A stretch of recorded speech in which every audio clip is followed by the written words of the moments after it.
Welcome to another movie news Monday on a Tuesday. It's like that again. It's that type of start to the week. I was really sick yesterday. I had a massive headache. It's not 100% gone yet either. Well, we'll try and deal with it. And we got a whole bunch of news to talk about. The BAFTAs came in. We got some news from festivals, South by Southwest, the Berlinale, some early rumors for films that are set to play in Cannes, in Venice even. And yeah, there's a lot to get into. I'll give you an overview of what you can expect to go see, like what's worthwhile seeing this week. And again, I'm a bit low energy because I'm still feeling a bit sick, but we'll power through. We have a bunch of stories, a bunch of like fun stuff to talk about as well for the discussion. And then we do have a couple of trailers to look at. So that's kind of what you can expect the stream to be like today. And without further ado, let's get into the headlines of this week. And I'm changing the music a bit. I'm doing let's try something different. All right. Okay. Well, first up, we do have a whole bunch of stuff. Oh yeah, perfect intro. First up, we do have a whole bunch of stuff coming out of the awards race, and with that, oh, this is really calming. Maybe it's too calming actually. Hold up. But what about this? All right, we have a whole bunch of news around the BAFTAs, and first up, I think it has to be mentioned that this was to me a quite surprising story, that for Sing Sing, both Clarence Macklin and John Devine G. Whitefall were denied UK visas to enter the UK and couldn't even attend the award ceremony they were nominated for. Clarence Macklin was nominated for 2 awards in both supporting actor and in screenwriting. So just a bit of an L, big old L for the UK. Then BAFTA split the love for a bunch of films, with Conclave taking Best Film and Best British Film, Adapted Screenplay and Editing. The Brutalist ended up taking home a bunch of these face thingies for Adrian Brody, as well as director for Brady Corbett, and also got Best Score and Best Cinematography. Mikey Madison won lead actress for Enora, and the film only got casting as well. Again, I feel like the BAFTAs aren't really saying much about the actual ongoing Oscar race, but I don't know, it's all up in the air there. Then The Substance won for makeup and hairstyling. David Johnson won for the EE Rising Star Award for, I guess, his role in Alien Romulus, among other stuff that he was up to this week. And then Wicked won for both costume design and production design. Kieran Culkin got the award for Best Supporting Actor, and that also won Best Original Screenplay. Emilia Perez ended up taking home 2 awards as well, one for Zoe Saldana in Best Supporting Actress, as well as film in not the English language. Dune Part 2 ended up getting 2 awards as well for sound and VFX, and the Best Debut by a British writer, director, producer went to Kneecap. And for family film as well as animated film, the Brits gave the award to Wallace and Gromit: Vengeance Most Foul. And yeah, no, that was pretty much it for the awards at the ceremony. Something that also should be noted here is that Jeff Goldblum played a version of As Time Goes By in tribute to the In Memoriam section, which ended on David Lynch and Maggie Smith, which felt like a really nice tribute there. Then the WGA Awards, the Writers Guild Award of America, also crowns its winners in, I guess, mainly Enora and Nickelback. Hacks and Shogun take home the TV awards. Basically, I gotta scroll all so low to see. There's a bunch of other stuff that is not as interesting for the individual episodic drama stuff. episodic awards, I mean. And then for makeup, hairs and hairstyles, stylists guilds also gave out some of the awards, and they do have a bit of overlap when it comes to, like, you know, awarding a film a certain bit of like something. Like they did divided up into period versus contemporary, and it was kind of split, the wins between Wicked and The Substance, as well as The Last Showgirl that ended up getting one. And then in television, The Penguin, deservedly so, won for best special effect makeup.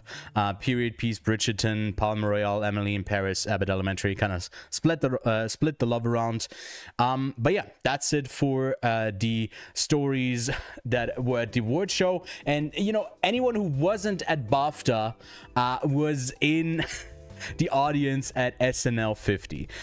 There was just so many people in here that were shown on camera, and all of the bits. We'll take a closer look in a second, but there's a great Times article that basically goes over the whole night and gives you an overview of all of the bits that they did. A lot of recurring stuff. That's essentially what SNL 50 had in store.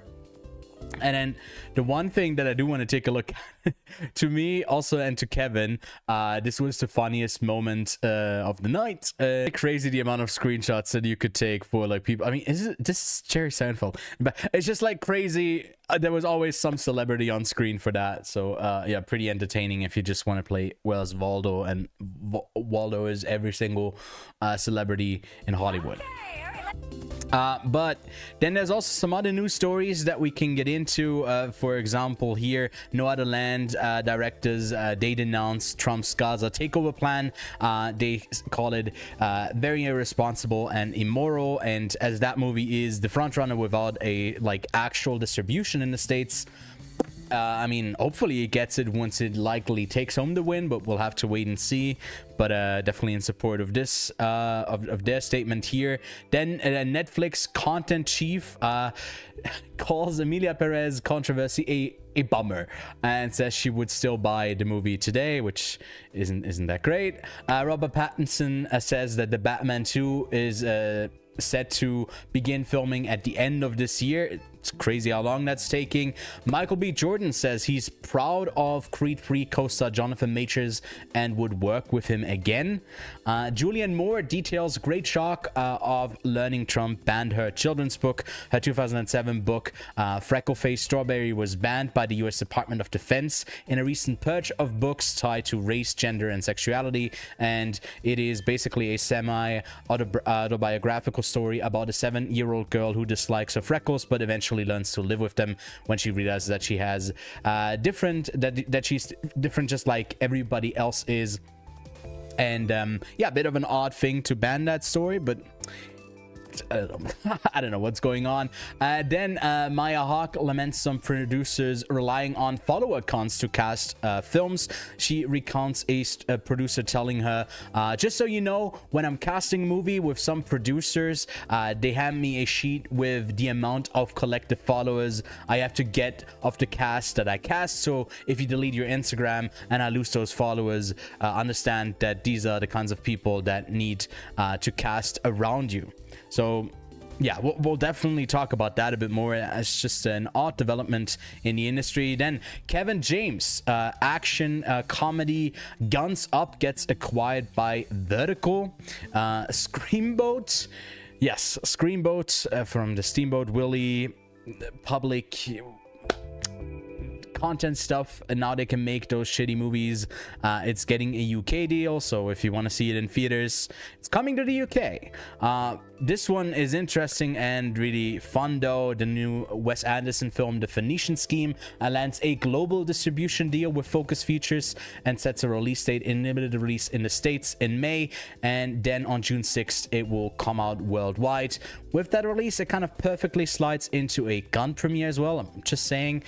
Then for the first time, I think ever, if I'm not mistaken, female actors were equally part of the top grossing films of 2024, which is pretty fun. Then Invincible comic creator Robert Kirkman says that the seasons of Invincible are expected to release yearly.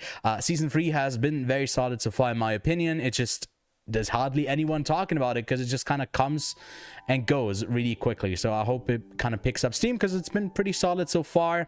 Then a VFX company with deepfake technology created the Mr. Miyagi that appears in the second or in the final episode of Cobra Kai.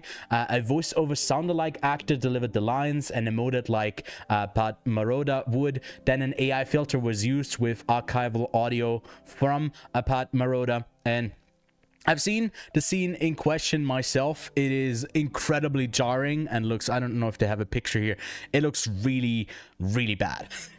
So yeah, definitely wasn't worth it. Then HBO expects the Last of Us to be 4 seasons long. They also, I wouldn't want to confirm, but it's looking like this season and then 2 more seasons after, and we're done. Then, Shiori Ito's Oscar-nominated Black Box Diaries has been embraced around the world, so why isn't it being seen in her native Japan?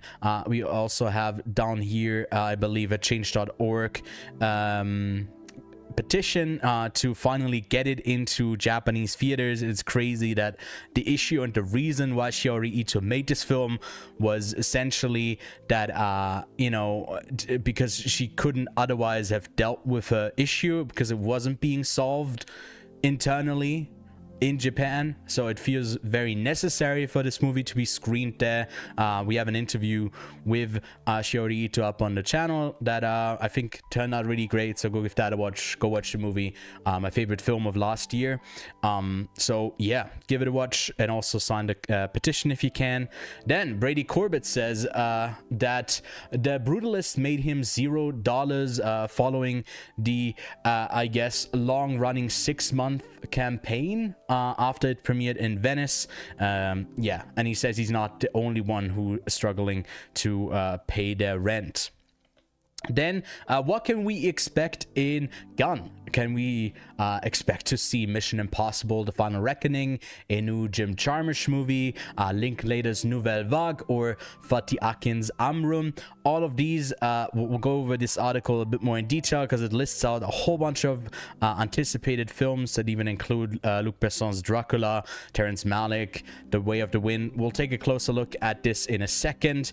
Then Kerry Hawkins is among the latest to join Christopher Nolan's The Odyssey, and we also got the first look for that movie, which I for some reason didn't put in here, but you can just see it being plastered all over the internet and being used for everything in the next couple of months until we actually get a trailer for this movie, which will probably at least take like 6 months at least, at the very least. Then Natasha Lyonne is starring and producing a horror comedy called A Basketful of Heads.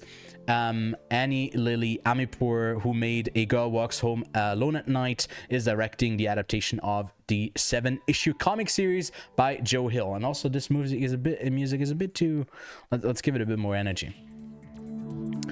Then oh sorry, I didn't mean to send the wrong thing here. There you go.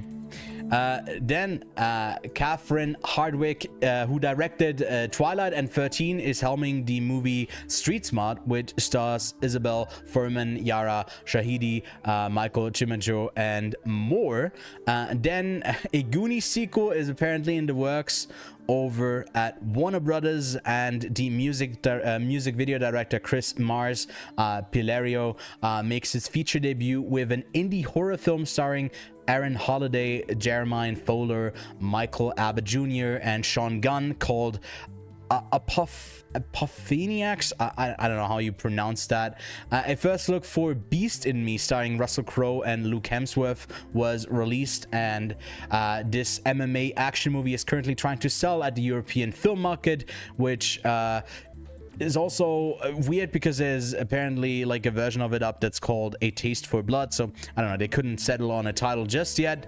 Then Theo Rossi is starring in a biopic called Bruton about a former Florida prison inmate. Vince Gilligan, the creator of Breaking Bad, is working on his next show, which will be a psychological sci-fi that explores the human condition in a surprising way. It's set to star the Better Call Saul's own Rhea Seehorn in the lead role, and is already done filming and is set to head to Apple TV Plus soon. Then the Constantine director Francis Lawrence says that they're closer than ever to a sequel to Constantine, with, I guess, Keanu Reeves potentially even returning. Margot Qualley, Josh Brolin, and Guy Pearce join Jacob Elordi in Ridley Scott's next film, The Dark Stars. Betty Gilpin joins Jennifer Lopez and Brad Goldstein in Netflix's rom-com Office Romance. Yes, that's actually the title of that movie. Sam Mendes is directing his first documentary called What They Found, which will tell the story of the liberation of a concentration camp in Bergen-Belsen. Jean Collet Zara, who made Carry On, is directing a survival thriller called Play Dead.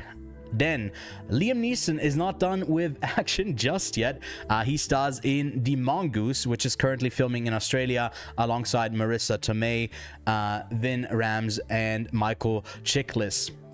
Then Dave Bautista will lead a dystopian sci-fi thriller called Dreadnought with the John Wick producers from Thunder Road. Miles Teller is set to star as Gino Bartali, an Italian cyclist turned World War II hero, directed by the three Solar directors. Kate Winslet is making Kate Winslet is making her directorial debut with Goodbye June over on Netflix. Then we got GOAT, a Sony animated basketball movie produced by Stephen Curry, that is set to release in February 2026. We got a first look at Armie Hammer in Uwe Boll's The Dark Knight, which follows a vigilante who hunts down criminals. So let's see if this return sticks. Then we are heading over to the box office, where we have a bunch of things to talk about. Captain America opens to almost 200 million in its global release, and final reports haven't come in yet, as it is President's Day and the reporting is kind of slow. But the biggest story by far is Neza 2, which tops with $1.6 billion in China alone, and Bridget Jones is still a great theater hit internationally, but especially in the UK, where it ranked number 1 in front of Brave New World. And Neza 2 is currently the 11th highest grossing film of all time, with the Chinese gross alone in North America, it only opened to around $7.2 million. Then we have a couple of new trailers to take a look at. We got Tim Robinson in Friendship, a movie that premiered already at TIFF last year with much laughter and positive buzz, and it's in theaters in May. Released, distributed by A24. The Friend with Naomi Watts and Bill Murray premieres a trailer after it played at Telluride last year. It's in wide US release on April 4th. Viola Davis is the president and takes on terrorists in Amazon's action thriller G20. That one lands on Prime on April 10th. The Accountant also premiered its first trailer. The sequel to the 2016 Ben Affleck action film hits theaters April 25th and is also set to play at the South by Southwest Film Festival. Speaking of that, Odessa sees Sadie Sink in a rock opera that's also set to premiere there, and it will premiere later on Hulu March 13th. So if you're going to South by Southwest, I don't know, this is one that do you need to see it in theaters? It will be on Hulu shortly after.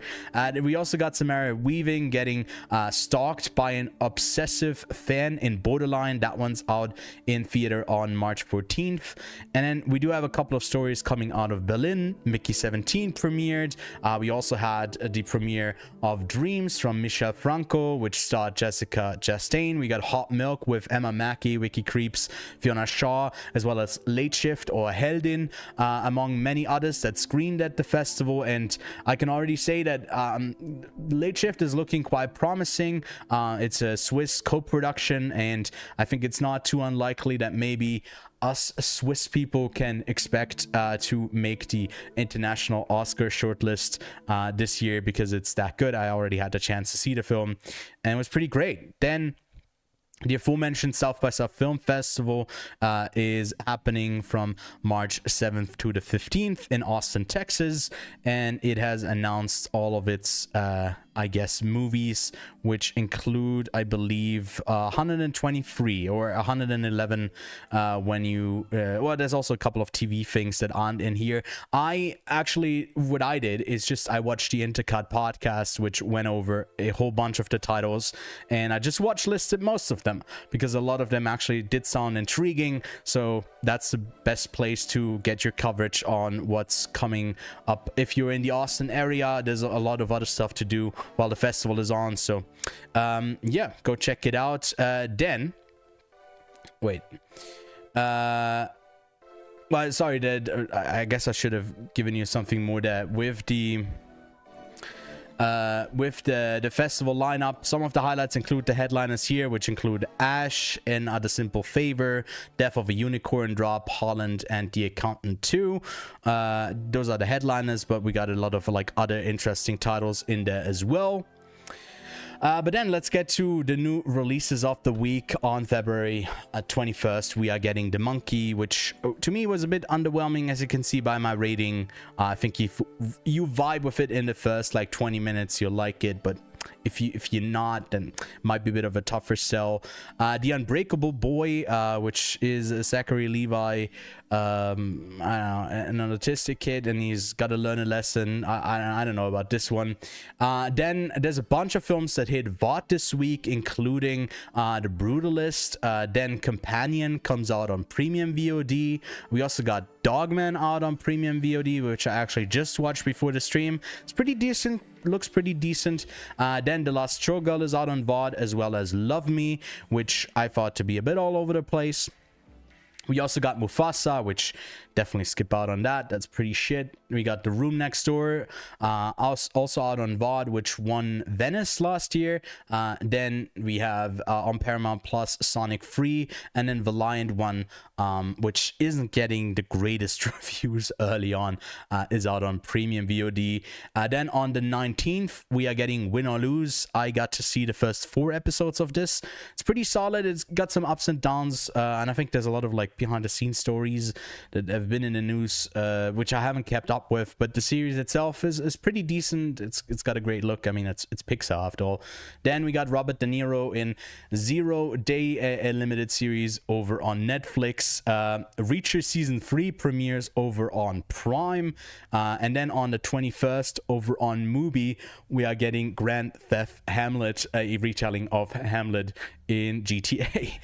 Then, oh wait, this is, I guess, maybe a bit too much hype here. Then we also got Nosferatu. Wait, sorry, I fucked up the... Actually, I guess we can do this. This is fine. Then we got Nosferatu, which premieres over on Peacock. We got Things Will Be Different, a big favorite from our own Kevin Dalmans. He loved it, and I liked it quite a bit as well. It's been underwatched, 4.3k. Let's get that number up a bit. We also got 1,000 Blows that premieres over on Hulu, as well as the second season of Surface. Then on the 23rd, we are getting the second season of Helen Mirren and Harrison Ford in the Yellowstone spin-off, 1923. Suits LA starts. Yeah. And then we got the Screen Actors Guild Awards over on Netflix. It's gonna live stream at 8 p.m. ET, and we might even stay up to watch that one, because it's like the final precursor that actually has a lot to say about what is the Oscar frontrunner, as a lot of people from the Actors brand that is the largest one, are voting for that. Then out in Australia is The Monkey. We also got The Last Showgirl, as well as Spider-Man No Way Home, as that kind of ends its run of the couple of weeks or months at this point where they're basically rescreening all of the Spider-Man movies. And then over in Switzerland, you can catch The Monkey as well. It will also be the main review next week. And then we also got Kneecap finally out in theaters. But that's it for all of the news. I do have to take a quick break because I'm getting a phone call right now from work. I'm really sorry about that, but I'll get back in a second. Talk amongst yourself. Like, what's the biggest news stories? All right. Well, I'm sorry. I'm a technician at a theater. in charge of that.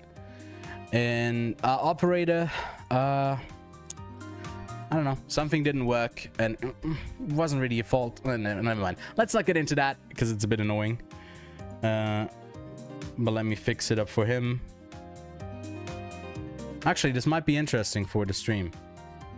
I don't know if I'm leaking anything. No, I might be leaking anything. Just to be safe, I won't show you, because I could have shown you how cinema operation works, which would have been a cool background thing. All right. Oh, that's the risk of doing this on Tuesdays, because there's certain people who need a bit more help. Anyways, all right, let's talk about the news. There's a couple of things that I do want to talk about, and then we're gonna look at some trailers. Dude, so question is, like, the Odyssey, how long is that picture gonna be good for them? Because, like, all right, let's see if I can get it up here. No, they don't have it here yet. No picture yet. All right, I might go to X for it. I thought I had it linked, but then I didn't. I don't know what happened. All right, they already, like, started up the social media thing for it and everything. So this is the first look at the Odyssey, right? Looks pretty alrightish. Obviously not in universe, like in movie type of picture. It's basically just like first costume whatever thing, but I mean, this is gonna get used to death by every news outlet until there's something better. But a couple of things that I actually wanted to take a look at, which, of course, the first thing that you can do is over on Letterboxd. If you aren't already following to the Quiet on Set podcast page here, HQ page, hopefully I didn't forget anything big, but most of the films that I briefly brought up here in new projects or whatever are linked here if you want to look for them, like Office Romance, Mongoose, the one that is with Liam Neeson.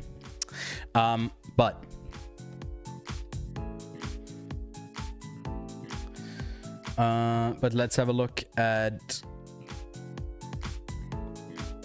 First of all, I think the box office is an interesting story to take a look at. So, right over here, Captain America Brave New World opens to 142 million. You can't even see it. I saw that it needs like something like 430 or 450 to break even, and it is, if you inflation adjusted, I think in the lower, like very much on the lower end for openings. It also had a cinema score of a B-, which is the lowest in the MCU ever. So it's not too surprising that maybe it opened a bit lower. But the biggest story here is, again, I'm pronouncing it incorrectly. It's Neza 2. I also just watched the first one, which I didn't love a lot. I don't think it was great, but definitely a big audience that resonates with it already being the number 11th highest grossing film of all times, and current projections see it make it all the way up to number 5, which would only move it behind like Avengers Infinity War, Titanic, and the 2 Avatar movies, which is crazy. I'm trying to get my hands on the film still. I haven't seen it yet, and it's not out in my markets. I think it only is out in the UK, Australia, and in North America. And then, yeah, Dogman, The Brutalist, again, with Brady Corbett saying it's not really netting him a return on the amount of press that he's had to do, which is also an interesting story here. That he basically said on a podcast that other directors liking often tied up in months-long global press tour promoting their film, which they do and are not paid for it. So that means, like, you know, other films that have like an aura that have been doing it since Gunn, they can't really do any other work. He can't even write, and he's got like a 6-month period where they're basically constantly interrogated. and yeah, is working weekends too, which is an interesting thing, because like, you know, it brings up the discussion of, is like, obviously it's needed for it to be that amount of,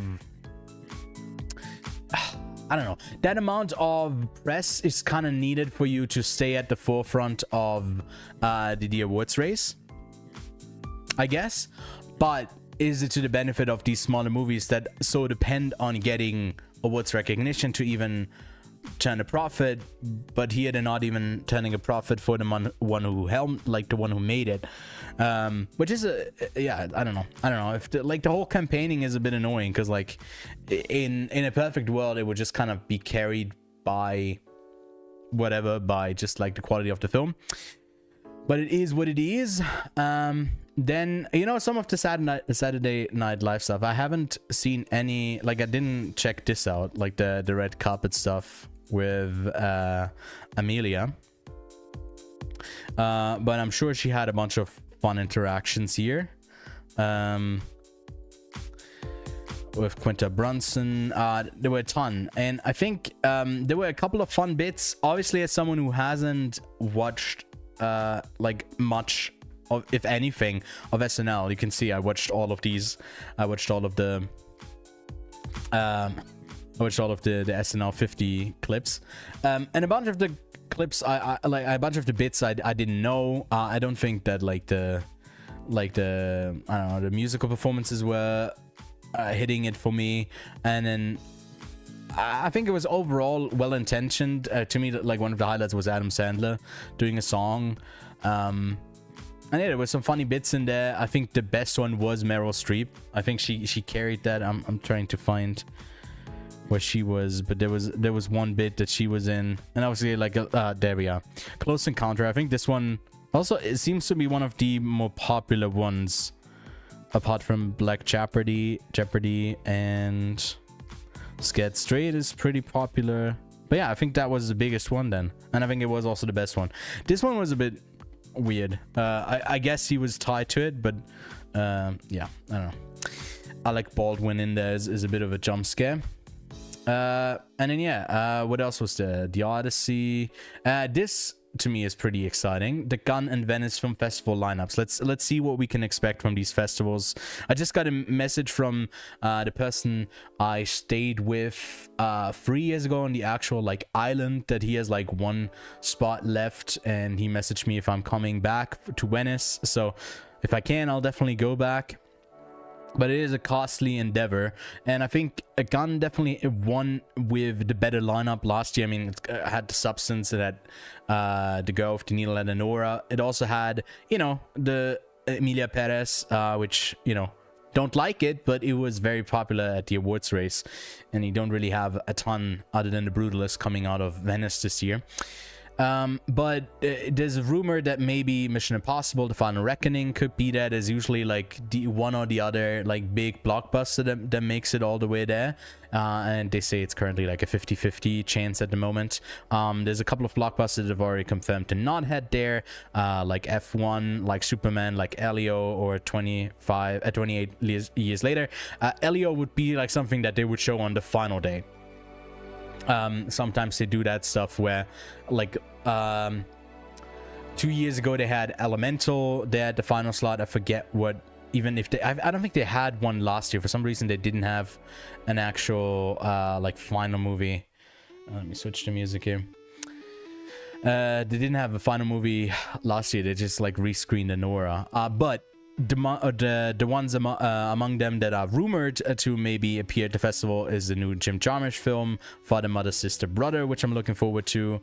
The Dardenne Brothers, Young Mothers, Joachim Trier's Sentimental Value, which is to me really high up my most anticipated list. It's definitely like in my top 5 there.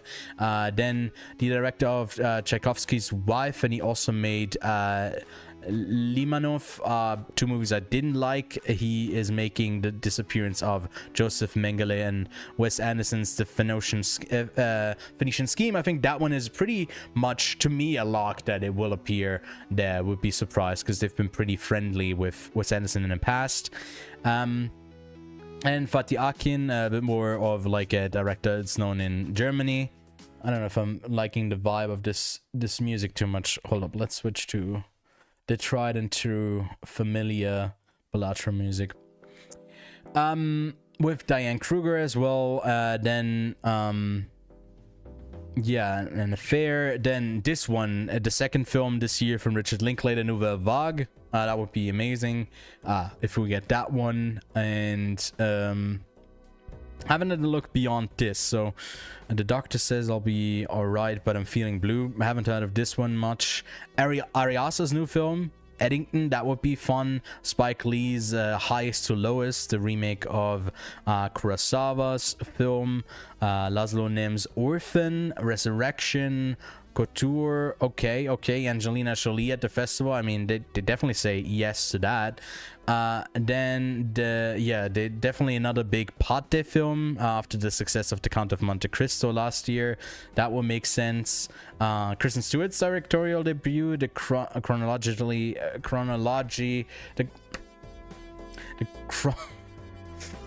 Water. Then The History of Sound, I think, is another one that's much anticipated with Josh O'Connor and Paul Mescal. I think that one just got bought by Searchlight or Focus Features for distribution. Raoul Peck's Orwell. Dude, a lot of really exciting films that... Let's see if anything else stands out here. Lynn Ramsey. I think this would be my highlight of either festival if Die My Love makes it to Cannes and Venice. I did order the book. I also just ordered Mickey 17, so I will be reading those. Yeah, before they... Well, I guess with Mickey 17, I do have to get a move on that. And then Two Prosecutors, the Terrence Malick, The Way of the Wind, and Luc Besson's Dracula among them. Dude, Park Chan-wook's follow-up to A Decision to Leave, No Other Choice, Chloe Zhao's Hamnet, Mother Mary, The Smashing Machine. I don't know how likely these all are to like premiere, and there's a couple of probably ones that we haven't ever heard anything of that maybe they premiere there.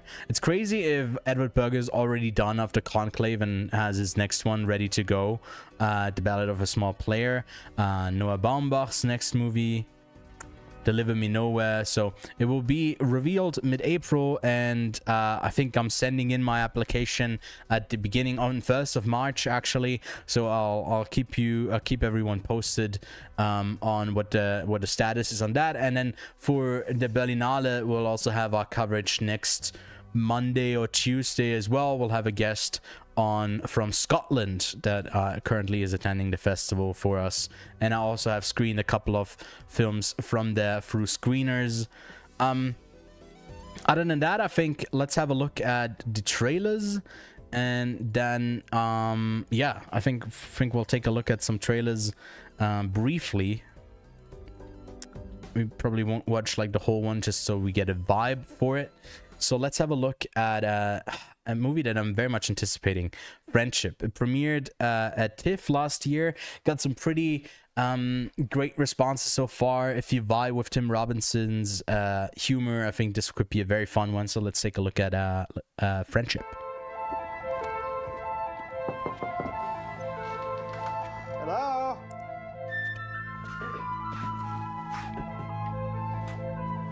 Hi. Howdy. Honey, Friendship. you over for Crustaceans. tonight? I said you'd go. You don't know my schedule. You sit there every night. Might be nice to have a pal, you know, a bud. I'd love a bud. Who doesn't love a My bud? neighbor Craig, he's the best. I was spiraling. I mean, I see the way the guys look at her. I'm scared. With Tim Robinson, you kind of never know, you know, what's the bit and when does it start, when does it end, when does it even begin. And this is among them where you're like, okay, this seems so far pretty like, you know, a drama setting up some kind of intrigue. He was lucky to have a dad like you. Boy, you should know that I've got you on my mind. Your secret admirer. Oh my god, are we bonding right now? Watching you. At night, I think of you. I want to be your baby. If your game is on, give me a call, boo. If your love is strong, I can see the future. It's full of pals. I'm on the edge So of many life, pals. and the view is gorgeous. Look, An absolute nightmare. nice things, but I think it best that we go our separate ways. Oh no, he's getting the shoe and he's drinking out of it.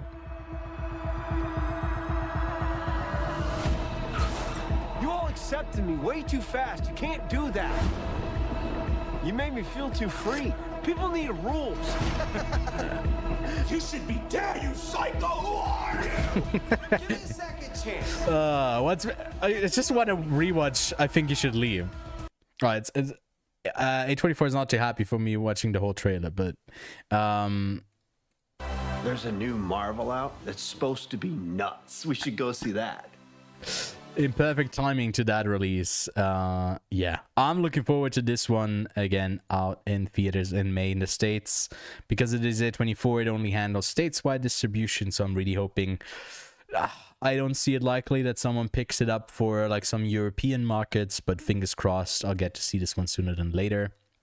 Then I don't know if I'm too interested in this, to be honest. This one's out on April 4th nationwide, and it's with Naomi Watts. There's a dog in it, and Bill Murray. I'm not the biggest fan of Bill Murray, sorry, so I don't know how interested I am in that. Then G20, I haven't seen this one. I'm actually curious to see Viola Davis kick ass as the president. Consider me seated. Madam President, we have a situation. Ma'am, apprehension is minutes away. Okay. Oh no, it's a kid. My worst nightmare. You and your brother are coming to Cape Town with us. Why? You know why. All you ever care about is work. Greatest Heroes. I implore all Which- world leaders to join me He's like a military president. at the G20 summit. Come on, Madam President. Ooh, that looked CGI background replacement. The most powerful world leaders together. Going dark in 3. Uh-oh, what if the boys show up? Well, actually, I guess the 6.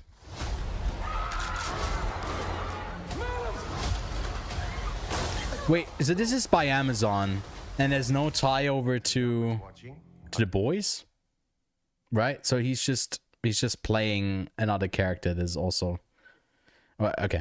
Not that he is only allowed to play that character. I was just a bit jarring. Taking the G20 by force. It's also Aussie in this. Okay, The world's financial markets. which he is in real life. Exactly as written. Quick beige fox. Quick beige fox. Quick beige fox. All right, some AI stuff. All right. Let's skip forward a bit so we don't get taken down. Damn. Well done.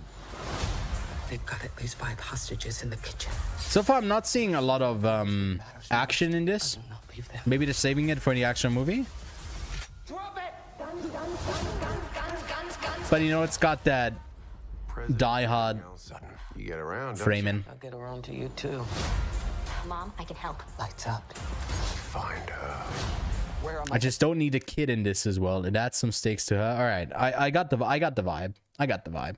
Then, oh my God, Kevin's like frothing for this one. I haven't seen the first one, which I don't know if it will. I guess it will completely spoil that movie. But through him, vicariously, Dressy casual and business casual. I'm looking forward to this one too. Leave your cargo shorts and flip-flops at home. I don't own cargo shorts. I don't own flip-flops. Anything else? Don't wear your black suit. It makes you look like a mortician. Lord, my path has gone astray. Wow, big guns. I'm just trying to find my way. Okay. Bunch of Amazon stuff, I guess. MGM now too. Now that you have gone away, Wait, Why'd you what? ask if he was having money problems? He's dead? I thought he was in the first one. Does that make you nervous? You're an escaped convict, trained by mob accountants. Your clients are drug cartels, money launderers. Is that a yes? Ray King has been murdered. Do you like puzzles, Mr. Wolf?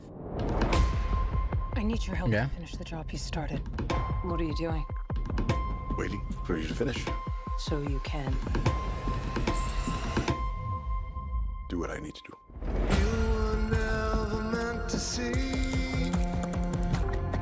What do you want? Hello. Oh shit. They've taken down the stream. Okay. Hi, we're back. I'm sorry. Amazon didn't like that. They didn't like that. So we won't be finishing The Accountant. And I think for Odessa, it looks pretty intriguing. Go watch it on your own time with Borderline. I watch everything that Samara Weaving is in. But that wraps it up here, I guess. I'll cut out that bit, I guess, in the live stream later on, so you won't even see it. But yeah, thanks so much for watching. Give some of the movies that I shouted out earlier a try. Again, there's a couple of fun ones upcoming, and if you want to chat along with us alongside on the podcast, in the comments or in the Discord, definitely go check out The Monkey this week. And if you're catching up on some of the Oscar stuff, now The Brutalist on VOD should be a bit easier to be able to see. But that's it for me this week. A bit unceremoniously and abruptly, I guess I'm ending this, but have a good one, take care, and I will see you soon.